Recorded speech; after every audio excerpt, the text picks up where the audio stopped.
Hi guys, my name is Noni Madigela. Welcome to my YouTube channel. So today I want us to talk about the Senzo Meyiwa case, particularly one witness that is quite interesting, which is Mosia. You guys would remember Mosia is the first man to arrive at the crime scene as for forensic department.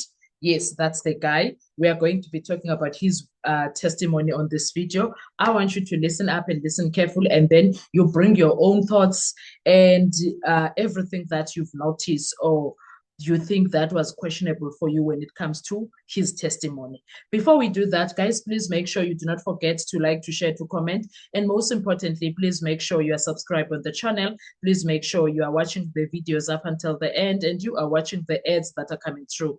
When you are doing that, you'll be supporting this channel financially and in numbers. Thank you so much. I really appreciate you. Now, let's get to this. So who is Mosia and why he is important, or why his testimony matters? Mosia was positioned as a supporting pillar witness. You know most the case of the state and how Baloyi was putting people into places the way he wanted, the way he was structuring his witnesses. Yes, you would remember that. Ubaloyi was very smart.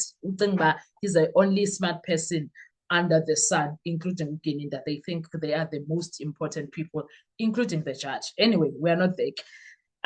So he is not a bystander, Umusia. He was not a bystander, not a background noise, but someone meant to corroborate the state's version and bridge gaps left by collapsing eyewitnesses.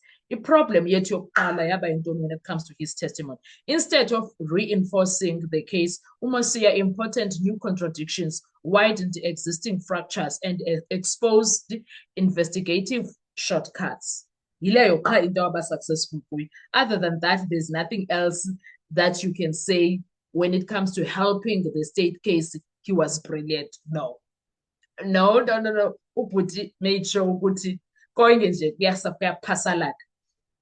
And that is exactly the truth of what happened. That was one of the first things azenzile sisaya phambili.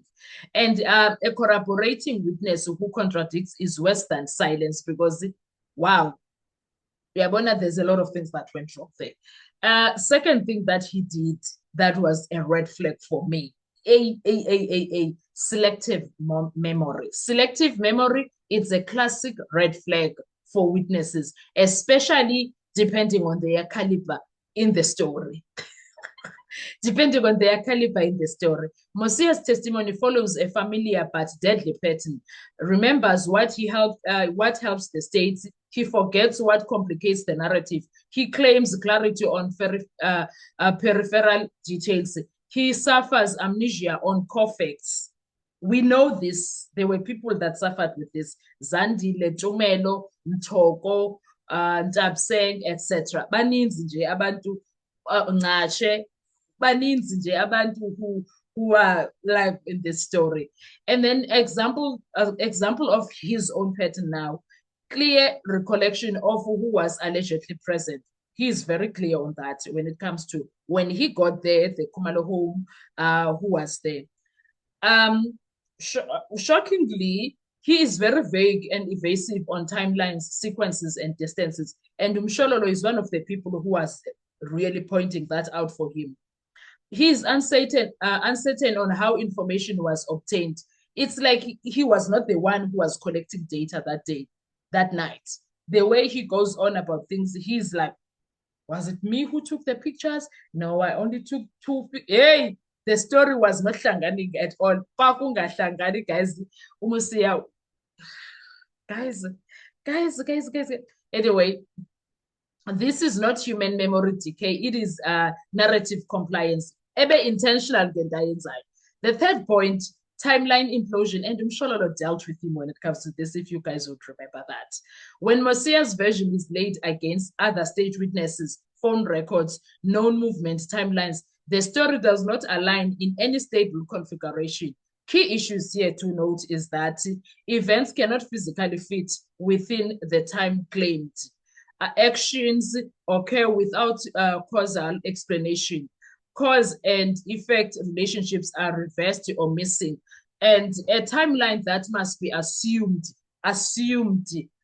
is timeline that has failed, because what is this, Nasan? He was at the Kumalo and then left and came back and hey, uningi guys.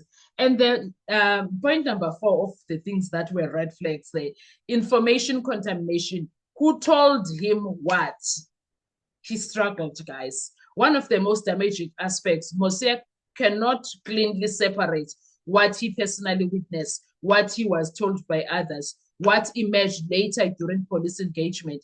This creates testimonial contamination. Whether we attend or outside, Umusia was problematic in that witness box for the state. The state did more damage to the case by its own witnesses, far better than the defense can even rebut anything. That's what they did. By the time the defense came through with cross-examination, we were seeing way more than cracks. It was a building collapsing in front of us. That is what now I could really see when it comes to that. And why is all of this level? Courts require independent recollection. Once information is absorbed from third parties, memory becomes rehearsal. Rehearsed memory is not evidence, guys. It can't be. And this opens the door to coaching, alignment, retrofitted narratives. And that is exactly what it smells like when it comes to the Senzo Meyiwa case. Number 5, police interference, silent hands all over the story. We know this. It's been said all over social media way before 2020 of the arrest of the accused. In fact, they were arrested, but the reasons they were arrested for. Mosia's interaction with investigators raises serious constitutional alarms. Versions appear after police engagement. Details sharpen over time, not fade. No clear explanation for why crucial facts emerge late. And this suggests memory reconstruction, investigative steering, post-event narrative shaping. If evidence must emerge from witnesses, not be extracted from them. And when it comes to that, you would remember Kininda was asked time and again, did you interview the people that were inside the house, even Umamfundis? And the answer was, you know the answer. Number 6, the demeanor versus content. The false comfort trap. Let's break that down. The state may rely on calm tone, cooperative posture, apparent sincerity, but courts have repeatedly warned credibility is not performance, guys. Even if you can act as if I'm being professional, I'm being calm, I'm being here, I'm sincere, it doesn't help, guys. It doesn't help. Mosia's presentation may be steady. His substance is structurally unsound because he was all over the show. That we cannot run away from. And point number 7, corroboration myth. Mosia does not corroborate anyone, absolutely nothing. True corroboration requires independent source, independent memory, independent consistency. Mosia fails all 3. Instead, he mirrors disputed versions, conflicts on key facts, adds no neutral verification.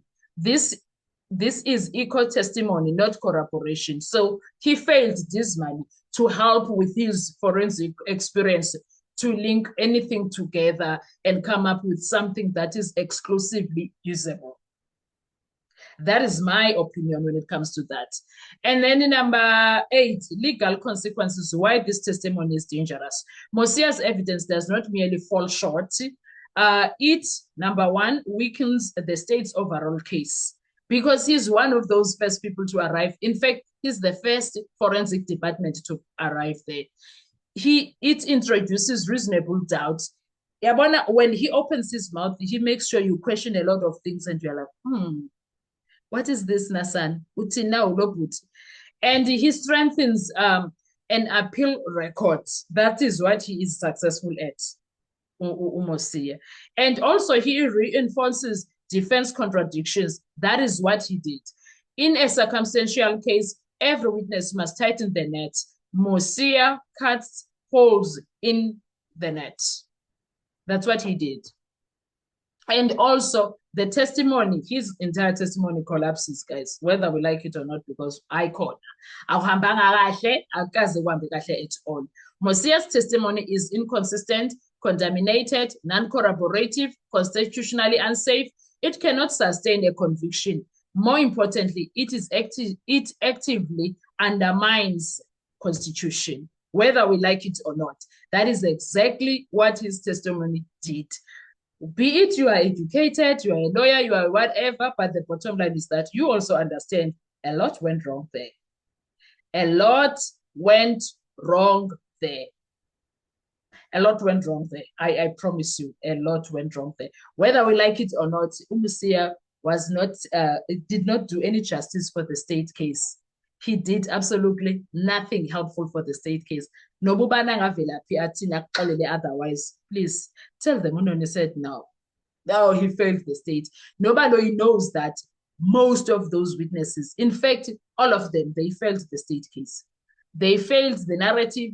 They did no justice for it, because where we are sitting, even if they don't listen to that, in fact, where we are with only the evidence in chief and the cross-examination of the other defense lawyers, one thing that we can do, if we can take this Babu Zungu and Gwabini, and then take the state case that is closed, take it to appeal, the guys can walk free. That is my humble opinion. The 5 men, they will walk free, because what is this, Nasan? What is this? Anyway, guys, what are your thoughts when it comes to Mosia? What do you remember about his testimony? What stood up for you? What do you think is there anything that can be salvaged when it comes to everything, Jay, that he did there in that courtroom? I'll see you on our next video. Bye-bye.